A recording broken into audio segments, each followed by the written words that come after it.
अध्याय 259 बर्फीले मैदान में उमड़ना। Gravity lens full power activation. एक ही पल में राघव को ऐसा लगा जैसे उसके शरीर की सारी ऊर्जा किसी बांध के टूटने की तरह बह गई हो। आसमान में बहुत ऊपर अंतरिक्ष का एक हिस्सा तेजी से विकृत हो गया। पलक झपकते ही मुड़ा हुआ स्थान फैल गया, बादलों के माध्यम से अपवर्तित होने वाली चकाचौंध रोशनी की किरणों को निगलते और मोड़ते हुए एक शानदार प्रभामंडल हेलोक बना दिया। उस समय सैकड़ों मीटर ऊपर ऐसा लगा जैसे आसमान में कोई काल्पनिक सूर्य प्रकट हो गया हो। वह अंधा कर देने वाली चमक एक विशाल डे लाइट लैंप की तरह चमक रही थी, जिसने तुरंत पूरे दर्रे को रोशन कर दिया। बर्फीले तूफान में दृश्यता अचानक बहुत साफ हो गई। जैसे ही बर्फीला तूफान क्षण भर के लिए थमा, दृश्य एक उज्ज्वल सर्दियों की दोपहर जैसा लगने लगा। वह रोशनी किसी मशाल की तरह जल रही थी, जिसने तुरंत अनगिनत हिमप्रेतों और हिम राक्षसों की आकृतियों को सिकोड़ दिया। उनकी दर्दनाक चीखें हवा को चीर रही थीं, क्योंकि उन विचित्र प्राणियों के जोड़ों और त्वचा से काला धुआं निकलने लगा था। राक्षसों का वह झुंड पागलों की तरह बर्फ में घुसने लगा, जिससे काफिले के रक्षा घेरे पर दबाव काफी कम हो गया।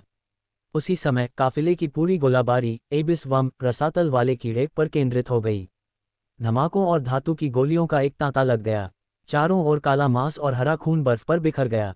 अवूंग उस राक्षस के खुले हुए मुंह से खिंचाव की एक जबरदस्त शक्ति निकली, क्योंकि वह जमीन से दर्जनों मीटर ऊपर उछला। इस बार वह केवल क्षण भर के लिए सतह पर आकर पीछे नहीं हटा। इसके बजाय उसने अपने मुंह को हिंसक रूप से घुमाया, भागते हुए काफिले को एक क्रोधित हमले में अपनी चपेट में लेने की कोशिश की। लेकिन उसका ये तांडव बेअसर रहा। कीड़े की वह अभेद्य काली खाल तेजी से पिघलने और उखड़ने लगी। कवच भेदी गोलियों ने अब काफी अधिक नुकसान पहुंचाया, जिससे मांस के बड़े बड़े टुकड़े जमीन पर गिरने लगे। धूम धूम धूम धूम। अचानक एक विस्फोटक शॉकवेव ने बर्फ और पत्थरों को हवा में उड़ा दिया। डैनियल ने एक 155 मिलीमीटर का गोला पकड़ रखा था, उसका मांसल शरीर तनाव में था। ड्रैगन माउंटेन नंबर 1 पहले ही बगल में मुड़ चुकी थी। उसने देखा कि राक्षस पागलों की तरह वापस जमीन के नीचे भागने की कोशिश कर रहा है।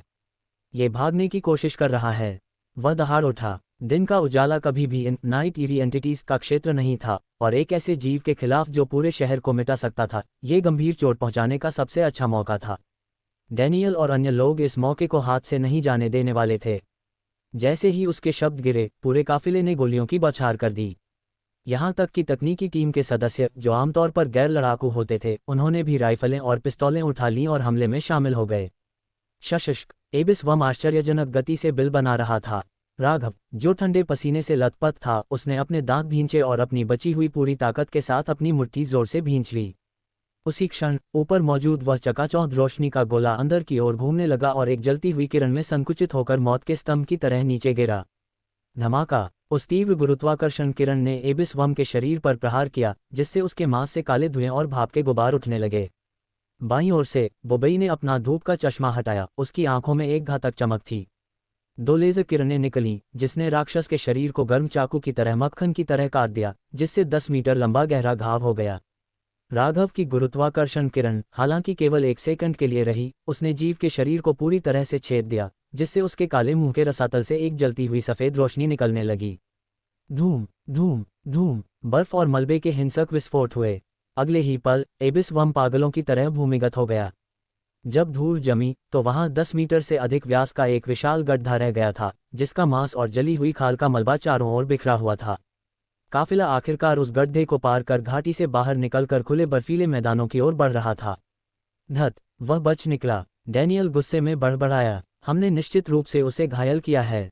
रेडियो पर स्क्वाड लीडर पलाश ने हाँफते हुए कहा। मुझे नहीं लगता कि वह जल्द ही दोबारा बाहर आने की हिम्मत करेगा। कम से कम रात होने से पहले तो नहीं, राजू ने वाहन की छत से पसीना पोंछते हुए उत्तर दिया। काफिले के नेताओं ने हताहतों की रिपोर्ट दी। बायां हिस्सा 3 वाहन खोए, 9 मृत। दायां हिस्सा 4 वाहन खोए, 17 मृत। केंद्र 2 वाहन खोए, 7 मृत। रेडियो पर मातम छा गया। कीकी ने सामने की सीट पर गहरी सांस ली। लानत है, राघव ने थके हुए होने के कारण अपनी आंखें बंद कर लीं। हमने वह सब किया जो हम कर सकते थे। आर्कटिक वाहन के अंदर राघव ने अपने मैकेनिकल हॉर्ट को सक्रिय किया और ठंडी हवा को रोकने के लिए कार की खिड़कियों और दरवाजों की जल्दी से मरम्मत की। कीकी ने बगल में बैठी रुबिना की ओर देखा और कहा, अरे मुझे गाड़ी चलाने दो। ऐसा लग रहा है कि तुम लड़ाई में उतरने के लिए बेताब हो। रुबिना ने कीकी और फिर राघव की ओर देखा और चुपचाप जवाब दिया, तुम लोग आराम करो। उसकी आवाज में एक परिपक्वता थी। राघव और कीकी दोनों थके हुए थे। रुबिना ने कीकी को स्टीयरिंग सौंपा, अपनी तलवार पकड़ी और बाहर के युद्ध में शामिल होने के लिए वाहन से कूद गई। राघव खिड़की से लगकर सो गया। उसे एक सपना आया, वह भोपाल शहर में वापस था। उसने खिड़की के बाहर एक आकृति देखी। बालकनी पर गया तो देखा कि भोपाल शहर के ऊपर एक विशालकाय लाश तैर रही है, जैविक इकाई नंबर 2। राघव, राघव, एक गर्माहट ने उसे सपने से जगाया। राघव की शक्ति कवच चेतावनी दे रहा था। उसे शाम के 5:40 बज रहे थे। वह 10 मिनट सोया था। तुम्हें क्या हुआ? मैं तुम्हें कब से हिला रही हूँ? कीकी ने चिंता से पूछा। बस थक गया था, अब बेहतर महसूस कर रहा हूँ, राघव ने अपने सिर की मालिश करते हुए कहा। राघव ने महसूस किया कि ये जीव रोशनी से नहीं डरते, बल्कि दिन के उजाले में कुछ और ही है जो उन्हें चीर देता है। दिन का उजाला ही हमारा एकमात्र लाभ है। डार्क टाइड्स हर चीज़ को पोलर नाइट में डुबो देना चाहती हैं, क्योंकि भोर ही मानवता की आखिरी उम्मीद है। हमें अब उत्तरी रेल लाइन के करीब होना चाहिए। अनुष्का की आवाज़ कम्युनिकेटर पर गूंजी। हम अभी भी बहुत दूर हैं, राघव ने दूरी का अनुमान लगाते हुए जवाब दिया। इस तूफान में कुछ भी देख पाना मुश्किल है। ट्रेनों को सही समय पर शुरू करना लगभग असंभव है। अनुष्का चिंतित थी। राघव ने अपने दांत भींचे। हमें बस आगे बढ़ते रहना है और समय पर ट्रेन ढूंढनी है। डैनियल ने एक हिमप्रेत का सिर काटते हुए चिल्लाया, हमें 2 किलोमीटर के भीतर ट्रेन का सिग्नल मिल जाना चाहिए। जब तक हमारी दिशा सही है, हम उसे नहीं खोएंगे। अध्याय 260, 3 किलोमीटर की युद्ध रेखा। कड़ाके की ठंडी हवाएं चल रही थीं और उत्तरी लाइन की पटरियों पर ड्रैगन माउंटेन नंबर 1 और इन्फिनिट ट्रेन युद्ध के लिए तैयार खड़ी थीं। ड्रैगन माउंटेन के सबसे अगले हिस्से पर प्रोजेश एक मोटे शीतरोधी सूट में लिपटा हुआ लोकोमोटिव के ऊपर बैठा बर्फानी तूफान को ताक रहा था। उसका संचार हेडसेट सक्रिय था, वह एक संकेत का इंतजार कर रहा था। वहीं ट्रेन के भीतर प्रकाश और अन्य लोग इंजन शुरू करने की तैयारी कर रहे थे। 2 मंजिला बोगियों के भीतर कोई बच्चा या बुजुर्ग नहीं था, केवल पूरी तरह से सशस्त्र वयस्क। भारी मशीन गनें, बुर्ज, विमानभेदी तोपें और इलेक्ट्रोमैग्नेटिक रेलगन ट्रेन की छतों पर तैनात थीं। हर निगाह पूर्व की ओर फैले विशाल बर्फीले विस्तार पर टिकी थी। 3 किलोमीटर, समझ गया। इन्फिनिट ट्रेन के कॉकपिट के भीतर राघव की आवाज़ सुनते ही पूनम तनाव में आ गई। वेल 03E भारी गैस टर्बाइन लोकोमोटिव को इलेक्ट्रिक डी आइसिंग सिस्टम से पहले ही गर्म किया जा चुका था और पीछे लगा जैमिनी न्यूक्लियर इलेक्ट्रिक लोकोमोटिव पूरी क्षमता से गूंज रहा था। कड़क कड़क, लंबे समय तक खड़े रहने के कारण ट्रेन का कवच बर्फ की मोटी परत से ढका था। काली भारी लोकोमोटिव अब सफ़ेद पाले से ढकी थी। पटरियों और धातु के पहियों के बीच से विरोध की आवाज़ें आ रही थीं। गिरते तापमान के कारण कुछ प्रणालियां जैसे वाटर पंप और एयर सर्कुलेशन खराब होने लगी थीं। पूनम ने थ्रॉटल पर हाथ जमाया और राघव के सिग्नल का इंतजार करने लगी। उसी समय बख्तरबंद वाहनों का एक सैलाब किसी ज्वार की तरह बर्फ को चीरता हुआ बढ़ रहा था। उनके पीछे हिमप्रेतों का एक अंतहीन झुंड सुनामी की तरह उमड़ रहा था। 1 किलोमीटर बचा है, राघव ने इन्फिनिट ट्रेन की फ्रीक्वेंसी पर लॉक करते हुए पूनम से सीधे बात की। लगभग 1 मिनट, सभी इकाइयां मुड़ने के लिए तैयार हो जाएं। राघव ने आगे देखा। हालांकि तूफान ने सब कुछ धुंधला कर दिया था, वह जानता था कि ट्रेन बस सामने ही है। 3 किलोमीटर, पूनम, शुरू करो गो। अंततः काफिला निर्धारित सीमा तक पहुंच गया। जैसे ही राघव ने आदेश दिया, जमीन एक हिंसक कंपन से डोल उठी। पलाश पोलाश के रडा पर लाल बिंदुओं की बाढ़ आ गई। उसका चेहरा आतंक से पीला पड़ गया। ये राक्षसों का ज्वार है, वह दहाड़ा। इन्फिनिट ट्रेन के भीतर पूनम ने तुरंत प्रकाश और हारू को आदेश दिया, निकल चलो go. Flame burst, heaven's path. जैसे ही कमांड मिला, प्रोजेश अपने पैरों पर खड़ा हो गया और उसने दोनों हाथ ऊपर उठाए। एक गहरा लाल शोलों का स्तंभ आसमान की ओर उठा और फिर उसने उसे आगे की ओर झोंक दिया। लपटें मैक रिंग्स बनाती हुई गूंजी और एक शॉकवेव के साथ धमाका हुआ। धूम, आग के उस स्तंभ ने पटरी के सामने जमी बर्फ को भाप बना दिया। उसी समय इन्फिनिट ट्रेन और ड्रैगन माउंटेन के इंजनों ने 250,000 किलोवाट की शक्ति उगल दी। 82 बोगियों वाली यह विशालकाय ट्रेन झटके के साथ आगे बढ़ी, उसके कवच से बर्फ की परतें टूटकर गिरने लगीं। 20 किलोमीटर, 30 किलोमीटर, गति बढ़ रही है। पूनम का संपर्क राघव के काफिले से कट गया था। राघव, क्या तुम मुझे सुन रहे हो? जवाब दो। तभी एक भयानक हिमप्रेत खिड़की से टकराया। अचानक दूर तूफान से एक धमाका गूंजा। सिग्नल लाइट लाल और हरी के बीच टिमटिमाई। जजल्स, पूनम, राघव, वह चिल्लाए। टीचर पूनम, राघव की आवाज़ गूंजी और अगले ही शब्दों ने उसकी रीढ़ में सिहरन पैदा कर दी। फायर खोलो अभी। 2 किलोमीटर लंबी ट्रेन के दाहिने हिस्से पर हिमप्रेतों का झुंड टकराया। ट्रेन उस भारी दबाव में एक तरफ झुक गई। वो 1130 CIWS और भारी बुर्ज गरज उठे। धातु की गोलियों का तूफान राक्षसों पर बरसने लगा। पूनम पावर्ड एक्सोस्केलेटन पहनकर छत पर पहुंची। उसने देखा कि राघव का काफिला बस कुछ 100 मीटर दूर था। बैंग! एक नीली इलेक्ट्रोमैग्नेटिक पल्स तूफान को चीरते हुए निकली। एक उड़ते हुए राक्षस की खोपड़ी के परखच्चे उड़ गए। पूनम ने इंफ्रारेड स्कोप से देखा, राघव का पोला वाहन और ड्रैगन माउंटेन का मुख्य दस्ता आ गया था। प्रकाश, पूनम, स्पीड को 80 तक ले जाओ। राघव की आवाज़ रेडियो पर गूंजी। सब लोग साथ बने रहें, वरना हम मारे जाएंगे। कीकी ने हिमप्रेतों के एक झुंड को मानसिक लहर से उड़ा दिया। राघव और कीकी पोला वाहन से कूदकर इन्फिनिट ट्रेन की छत पर पहुंचे। धूम! 11:30 CIWS आने वाले झुंड को काट रहा था। तभी एक विशाल उड़ने वाला जीव रजिटा की ओर झपटा। लेकिन कीकी की मानसिक ढाल ने उसे रोक लिया। बिना देर किए रजिता ने फायर गॉड मेचा की मुख्य तोप सीधे उसके गले में दाग दी। धूम! खून और मांस की बारिश होने लगी। तभी संयुक्त ट्रेन फॉर्मेशन का आर्क पल्स रेजोनेटर सक्रिय हो गया। ज़ज़ज़ज़ज़! एक चकाचौंध करने वाला प्लाज्मा डिस्चार्ज ट्रेन के कवच के चारों ओर दौड़ गया। ट्रेन की दीवारों पर चिपके हिमप्रेत जलकर कोयला हो गए। Resonator cooldown 40 second. अगले डिस्चार्ज से दूर रहें। प्रकाश की आवाज़ गूंजी। 82 बोगियों वाला ये फौलादी दैत्य तूफान को चीरते हुए बढ़ रहा था। जो कुछ भी रास्ते में आया उसे कुचलता हुआ। ये लड़ाई खत्म नहीं हुई थी। जैसे जैसे रात करीब आ रही थी, ये 3 किलोमीटर लंबा युद्ध क्षेत्र रसातल के बीच अपनी दौड़ शुरू कर चुका था। अध्याय 261, पूरी मोर्चाबंदी का पतन। ज़ज़ज़! आर्क पल्स रेजोनेटर दूसरी बार चार्ज हुआ और एक कानफुल्लू कड़क के साथ सफ़ेद प्लाज्मा की चिंगारी फूट पड़ी। गाढ़ा काला धुआं हवा में फैल गया, जिससे उच्च वोल्टेज डिस्चार्ज और जलते हुए राक्षसी मांस की तीखी गंध भर गई। वूश! एक नीली मैकेनिकल ऊर्जा तोप ने उस 4 पैरों वाले राक्षस को चीर दिया, जिसने अल्फा स्क्वाड के बख्तरबंद वाहन पर हमला किया था। उसी समय एक काली राइफल सीधे जीव की खोपड़ी में जा धंसी, जिससे उसकी बढ़त वहीं रुक गई। पोल्टू, जो अपनी मशीन गन से लगातार गोलाबारी कर रहा था, उसने ट्रेन पर खड़े राघव की ओर देखा और तुरंत एक ताज़ा मैगजीन लोड की। इस मोर्चे को थामे रखो। धत! यहाँ इतने सारे राक्षस कहाँ से आ गए? लानत है, मेरा गोला बारूद खत्म हो रहा है। बातें कम करो, भागो। अभी अंधेरा भी नहीं हुआ है और हम इन सबको नहीं मार सकते, बस चलते रहो। काफिले के अन्य नेताओं की घबराई हुई आवाज़ें संचार प्रणाली पर गूंज रही थीं। हिमप्रेतों के इस अंतहीन झुंड के खिलाफ दबाव किसी सुनामी की तरह बढ़ रहा था। तूफान से निकलने वाले राक्षसों का ये समुद्र अदृश्य क्षितिज तक फैला हुआ था। यहाँ तक कि डैनियल, जिसने कई बड़े युद्ध देखे थे, उसके चेहरे पर भी गहरी चिंता थी। बैंग! बर्फ और हवा के बीच से अनुष्का हवा में उछली और एक 4 पैरों वाले हिम राक्षस का सिर अपने मुंह से चकनाचूर कर दिया। वह ट्रेन की छत पर उतरी और डैनियल की ओर मुड़ी, जो अभी भी ग्रेनेड दाग रहा था। हम आधी रात से पहले जिलान शहर नहीं पहुंच पाएंगे, और अंधेरा होने से पहले ही हमारी हालत खराब हो रही है। अब हम क्या करें?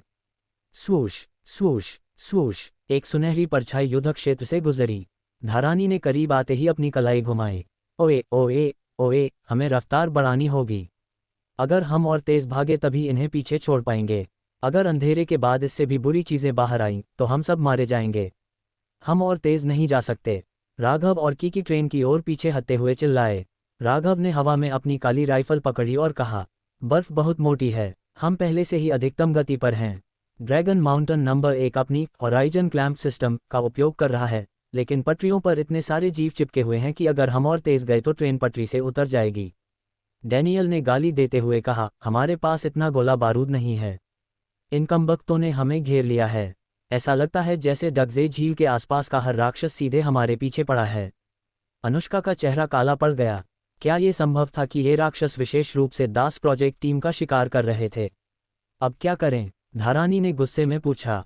उसका काफिला पहले ही भारी नुकसान झेल चुका था। कम से कम 30-40 वाहन सुरक्षा के लिए ट्रेन के बाईं ओर आने को मजबूर थे, लेकिन पीछे के 70-80 बख्तरबंद वाहन अभी भी एक एक करके शिकार बन रहे थे।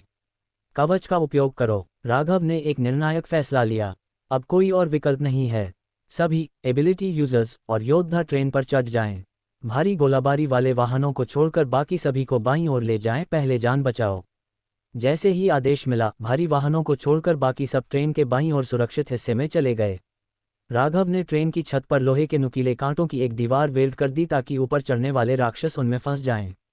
इन्फिनिट ट्रेन की बोगी नंबर 3 के अंदर हेल्स ब्लैक क्राइसेंथेमम एक भयावह लाल चमक के साथ धड़क रहा था। ईरी क्यूब लगातार खतरे के संकेत दे रहा था। राघव दौड़ते हुए बोगी नंबर 3 में आया। उसे ऊर्जा की जरूरत थी। Level 4 dark mark. रिया ने राघव के इरादे को भांपते हुए कहा, हमने गलत अनुमान लगाया था। डार्क मार्क जमा होने से अपने आप लेवल 5 नहीं बनता। इसका मतलब है कि केवल एक एस क्लास राक्षस ही लेवल 5 मार्क लगा सकता है। राघव तुरंत वापस मुड़ा और छत पर पहुंच गया। वहां स्थिति भयानक थी। राज, पूनम, चिराग, नीतू और सुमी राक्षसों के भारी दबाव के कारण पीछे हटने पर मजबूर थे। रजिता के सैली, मेचा का गोला बारूद खत्म हो चुका था। प्रोजेश और कीकी अपनी पूरी ताकत लगा चुके थे, लेकिन वे बुरी तरह थक चुके थे। राघव, हम अब और नहीं झेल पाएंगे। कीकी हाँफ रही थी, उसकी नाक से खून बह रहा था। तभी रोशनी हुई। आसमान में एक अंधा कर देने वाली चमक पैदा हुई।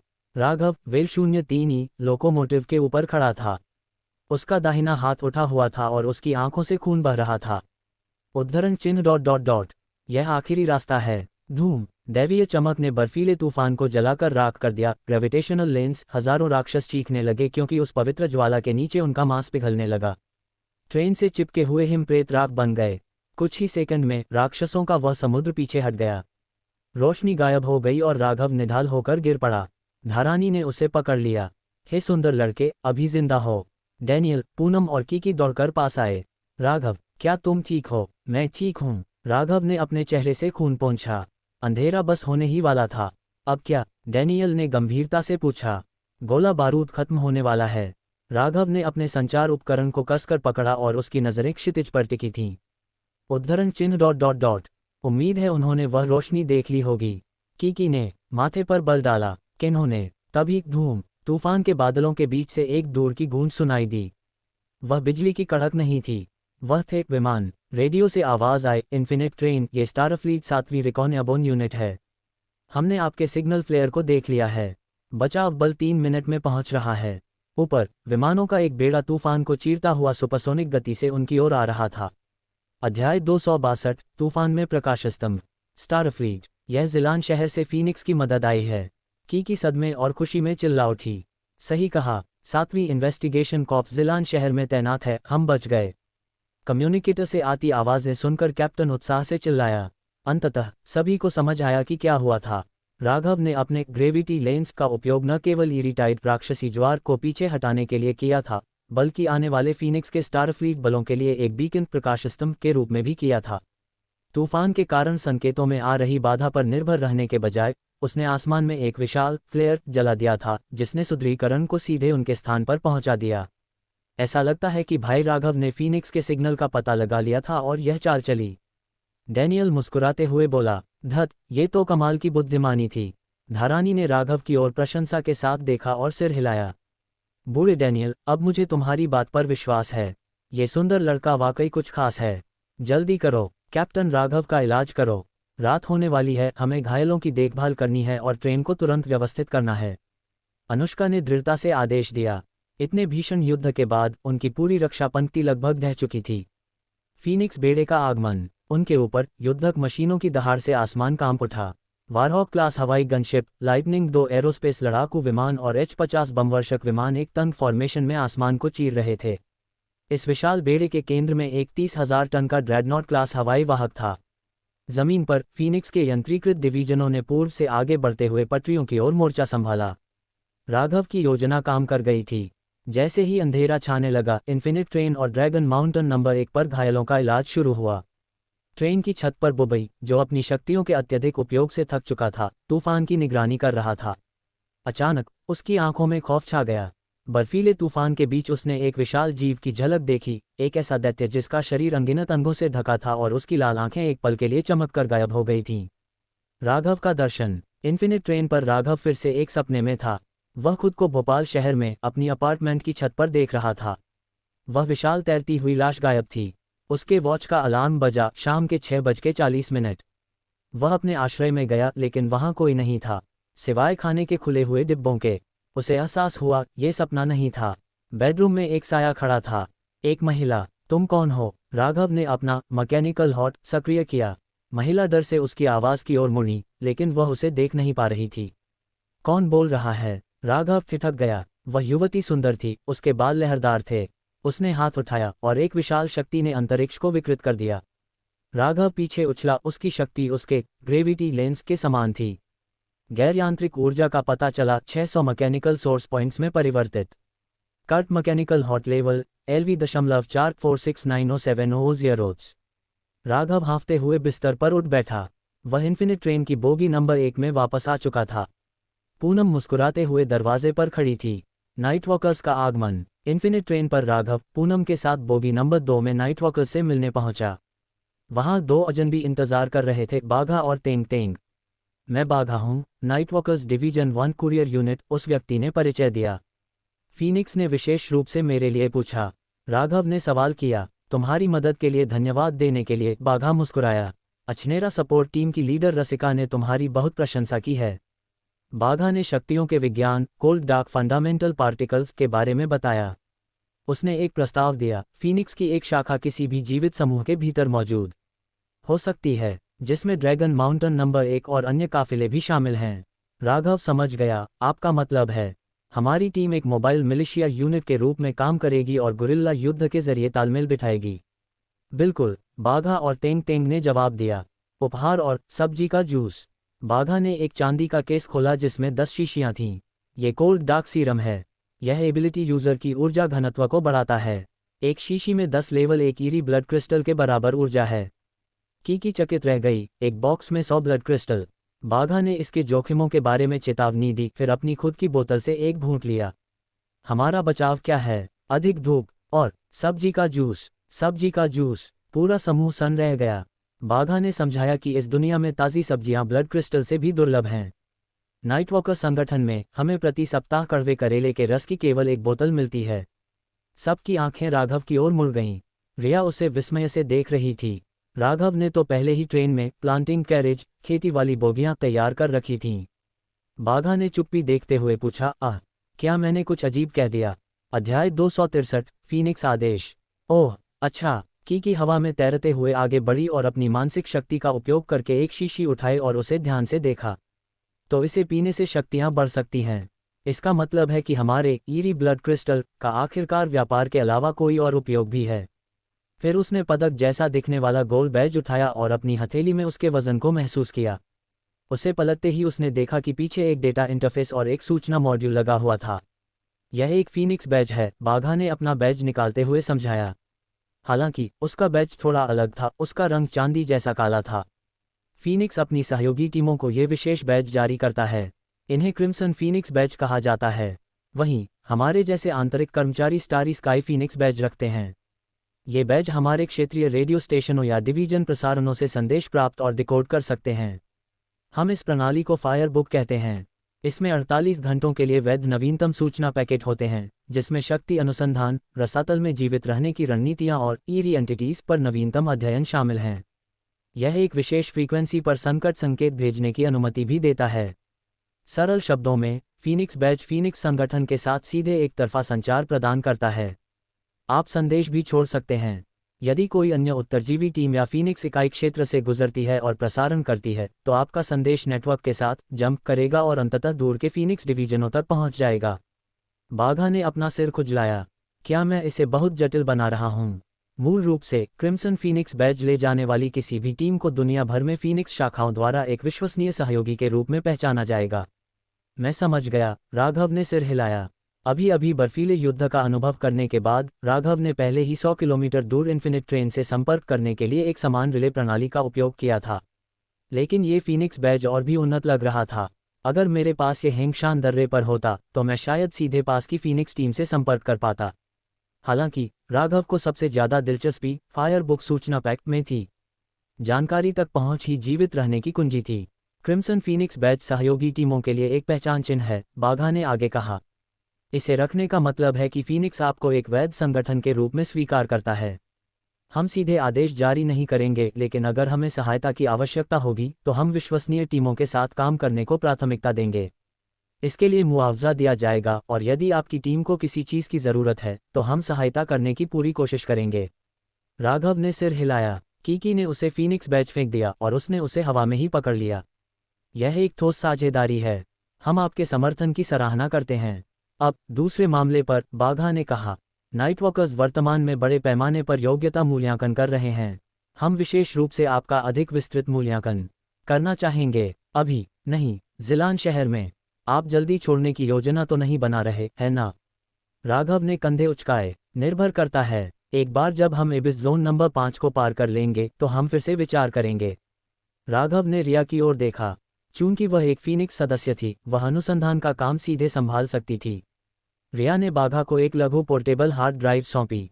इसमें मनुष्यों पर हमला करते समय डाक संस्थाओं के व्यवहार संबंधी पैटर्न पर शोध है, रिया ने समझाया। ये सुनकर बाघा और तेंग तेंग हैरान रह गए। उन्हें उम्मीद नहीं थी कि एक शरणार्थी ट्रेन वैज्ञानिक अनुसंधान कर रही होगी। बाघा ने ड्राइव लेते हुए कहा, वाह, आप लोग प्रभावशाली हैं। मानवता को बचाने के तरीके खोजते हुए जीवित बचे रहना। मानवता को बचाना हमारा लक्ष्य नहीं है, राघव ने दो टूक जवाब दिया। हमने बस इन पैटर्न पर गौर किया। उन्हें समझना ही वह कारण है जिससे हम अभी भी जीवित हैं।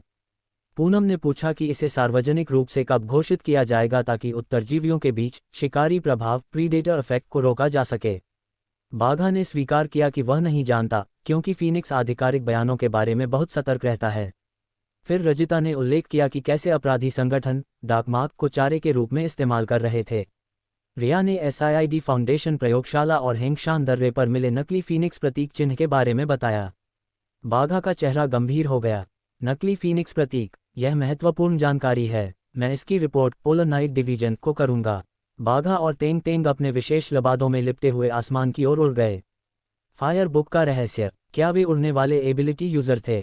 सुमी ने पूछा। डाकिये आमतौर पर बहुत गतिशील होते हैं, राघव ने उत्तर दिया। राघव ने कोल्ड डार्क सीरम की एक शीशी उठाई। क्या हमें इसे बस पीना है? और यह कितनी शक्ति देता है? वह जानता था कि फीनिक्स बैज असली खजाना है। इसका मतलब था कि वे अब फीनिक्स की व्हाइट लिस्ट में थे।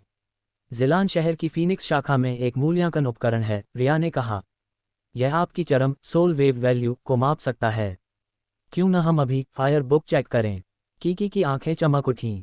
राघव ने उसे बैज थमा दिया। कीकी ने इसे कंप्यूटर से जोड़ा। सक्रिय होते ही इसने संदेशों को डिकोड किया। क्षेत्रीय फीनिक्स गतिविधि रिपोर्ट और जिलान शहर और वेई नदी क्षेत्र के कार्यक्रम। असली खजाना ईरी एंटिटी बेस्टियरी राक्षसों की सूची थी। कीकी ने स्क्रॉल किया। इकाई #02 अज्ञात आकाशीय लाश मानवीय अनुमानित आकार 10,000 मीटर से अधिक 3,000-4,000 मीटर की ऊंचाई पर तैरती हुई। वर्तमान स्थान पिंग आज झील से कोंगशान क्षेत्र। कीकी का चेहरा पीला पड़ गया। हे भगवान, तो वह चीज असली थी और वह हिल रही है। राघव की रीढ़ में सिहरन दौड़ गई। उसे अपने सपनों में उस महिला की आवाज याद आई। इकाई #02 हिल रही है, पूर्व की ओर बढ़ रही है। वह कौन थी? उसने उस चीज का सपना कैसे देखा जो वास्तव में मौजूद है? ये चीज भोपाल शहर के पास विशाल बादलों के अंदर छिपी हुई थी, राघव ने कीकी की ओर देखते हुए कहा। ये भयानक है, कीकी बुदबुदाए। ये एटमॉस्फेरिक माइका से भी बदतर है। और ये सबसे बड़ी नहीं है, राघव ने गंभीर होकर जोड़ा। उसकी नज़र फायर बुक में और नीचे गई। इकाई #01 अज्ञात भूमिगत जीव 65 किलोमीटर। सुमी हाँफ उठी। यह कोई जीव नहीं है, ये तो पूरा एक महाद्वीप है। अध्याय 264 झिलान की धुंधली छाया। विषय 03 आइरिस जैसा स्टार रिंग। क्रैश होने से पहले हाप स्पेस आई द्वारा कैद किया गया। एंजल प्रोजेक्ट का सिद्धांत है कि यह डार्क मैटर बादलों के भीतर छिपा एक अंतरतारकीय अस्तित्व है। विषय 04 अज्ञात गहरा प्रशांत रसातल जीव। पहली बार 2069 में खोजा गया। प्रेक्षित आकार 13 किलोमीटर से अधिक। पहले इसने बोर्ड द्वीप सुनामी को जन्म दिया था। हे भगवान, ये चीजें नीले ग्रह पर क्यों आ रही हैं? फीनिक्स संगठन के ईरी एंटिटी इंडेक्स को देखते हुए रजिता की आंखों की चमक खो गई। वह अविश्वास में बड़बड़ाए। पूनम ने आह भरी। ये चीजें ज़ोंबी या अंधेरे से भी ज्यादा निराशाजनक लगती हैं। वहां मौजूद हर कोई उस पैमाने को देखकर दंग रह गया। यहां तक कि प्रोजेश, जो आमतौर पर बहुत शोर मचाता था, चुप था। केवल रिया उदासीन थी। उसके लिए मौत का डर एक ही था, चाहे वह रसातल का राक्षस हो या ज़ोंबी, दोनों ही मांस के विनाश का प्रतिनिधित्व करते थे। ये पूरी तरह से निराशाजनक नहीं है, राघव आखिरकार बोला। हम अभी अभी मौत के मुंह से बचकर निकले हैं। जब तक मानवता पूरी तरह से खत्म नहीं हो जाती तब तक उम्मीद बाकी है। राघव के शब्दों ने कमरे के भारी माहौल को थोड़ा हल्का कर दिया। पूनम ने सिर हिलाया। हाँ, आखिरकार इंसानों ने आसमान में लाखों टन वजनी शहर बनाए हैं। हमारे पास अभी भी एक मौका है। कीकी अपनी कुर्सी पर घूमते हुए इंडेक्स को पलट रही थी। हरीरी इकाई ब्लड क्रिस्टल पैदा नहीं करती। रिया ने अपना चश्मा ठीक किया। विश्लेषण पुष्टि करता है कि ब्लड क्रिस्टल की सांद्रता सीधे उन मनुष्यों की संख्या के अनुपात में होती है जिन्हें उस जीव ने मारा है। तो ये पक्का है, ब्लड क्रिस्टल इंसानी खून है। रिया की अभिव्यक्ति बर्फीली हो गई। फाउंडेशन प्रयोगशाला के बारे में मेरा सिद्धांत ये था कि वह मनुष्यों को डार्क एनर्जी इकट्ठा करने के लिए एक फिल्ट्रेशन सिस्टम में बदल रहा था, राक्षसों को खिलाकर क्रिस्टल का बड़े पैमाने पर उत्पादन करना। कमरे में मौत जैसी खामोशी छा गई। पूनम ने सदमे में अपना मुंह ढांक लिया। तुम्हारा मतलब है एबिलिटी यूजर जितना शक्तिशाली होगा, उसे खाने के बाद राक्षस उतना ही उच्च श्रेणी का क्रिस्टल पैदा करेगा। राघव की भौहें तन गईं।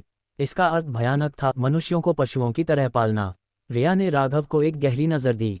मैं तो बस एक निष्कर्ष निकाल रही थी, लेकिन तुम्हारी सोच मेरी सोच से भी ज्यादा डरावनी है। राघव अवाक रह गया। मैं तो बस तुम्हारे तर्क का पालन कर रहा था। शक्तियां और पावर स्केलिंग, ठीक है, अब उस पर चलते हैं जिसमें सभी की सबसे ज्यादा दिलचस्पी है। कीकी ने फायर बुक का तीसरा खंड खोला। अब तक उनकी शक्तियों की समझ सीमित थी। राघव जानता था कि कई सदस्य इवोल्यूशन लेवल तक पहुंच चुके थे, लेकिन उनके पास कोई संरचित प्रशिक्षण नहीं था। नाइटवॉकर्स की रिपोर्ट के अनुसार शक्तियों को एस से डी तक रैंक किया गया था। राघव ने देखा कि उसकी मैकेनिकल एबिलिटी और रिया की प्लांट एबिलिटी सूची में नहीं थी। कोई आश्चर्य नहीं कि फीनिक्स उसमें इतनी दिलचस्पी ले रहा था। झिलान शहर में एबिलिटी यूजर्स के परीक्षण के लिए उपकरण हैं, राघव ने कहा। मुझे लगता है कि सीरम पीने से पहले और अधिक समझने के लिए इंतजार करना बेहतर होगा। मैं देखना चाहती हूं कि क्या मैं पहले ही डायमंड रैंक पार कर चुकी हूं। कीकी ने सहमति जताई। राघव को उस जोखिम पर गर्व महसूस हुआ जो उसने क्लियरवाटर टाउन में ग्रेविटी लेंस हासिल करने के लिए उठाया था। इसने पहले ही 3 बार उसकी जान बचाई थी। तूफान को चीरते हुए संयुक्त ट्रेन काफिला, जिसमें बचाव दल, दास प्रोजेक्ट टीम और कैप्टन की सेना शामिल थी, झिलान शहर की ओर बर्फ को चीरते हुए आगे बढ़ा। राघव ने खाली समय का उपयोग गोला बारूद बनाने में किया। अचानक जोरदार धमाके गूंजे। धूम धूम धूम। सभी उत्तरजीवी काफिलों को सूचित किया जाता है, ये कमांडर हे जेन है। हम झिलान शहर के करीब पहुंच रहे हैं।